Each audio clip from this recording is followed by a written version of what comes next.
Sam Altman's sacking and rumoured reinstatement at OpenAI generated several column inches over the weekend. The episode revealed that Microsoft invested $13 billion in a company with woefully inadequate governance. Friday's abrupt announcement of his departure wiped $50 billion off Microsoft's market value, raising questions about the tech giant's undue haste in funding OpenAI. Satya Nadella, the Microsoft CEO, no doubt had a busier than usual weekend. Energy prices have firmed up after last week's sharp fall. Bond yields and the almighty dollar remain lower, with the pound heading to the $1.25 level ahead of the UK's autumn fiscal statement due on Wednesday. Jeremy Hunt has had a busy few days, fueling speculation about possible rabbits to pull from his hat. However, it is most likely that the big rabbits will have to remain hidden until March. In the US, we get the FOMC minutes tomorrow and durable goods data on Wednesday. In South America, Argentina took a leap into the unknown yesterday by electing the chainsaw-wielding libertarian Javier Milei as its president. Milei has campaigned to close the central bank and dollarize the economy. They say there are 4 different types of economies in the world: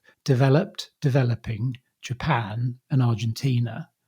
Argentina is a perennial economic underachiever, and its electorate have voted for a dramatic roll of the dice. In the UK, the M&A season remains in full swing, with Halford's merger with Redday Northgate floated in the weekend press, and music Magpie revealing this morning that it's in talks to be acquired.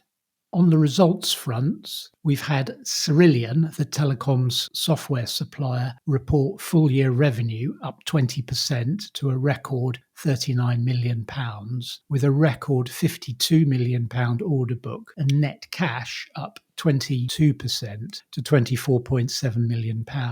In its statement, it said its revenue visibility is underpinned, leaving Cerillion well placed to deliver another strong performance this year and beyond. McBride, a manufacturer of own-labelled household products, reported that it continued to trade ahead of expectations in October and early November due to continuing consumer shift to value, driving demand for private label products. With only 4 months of the financial year under its belt, the group remains alert to the possible risks to its full-year outcome. These 2 sets of results highlight the difference between long-term growth and value. McBride has a price-to-earnings ratio of about 3.5 times, while Cerillion's is more like 26 times. One has an order book and a sales pipeline that is a multiple of its annual revenue, while the other remains unsure about the outcome for the current year, having to juggle with shifting demand patterns and highly volatile raw material input costs.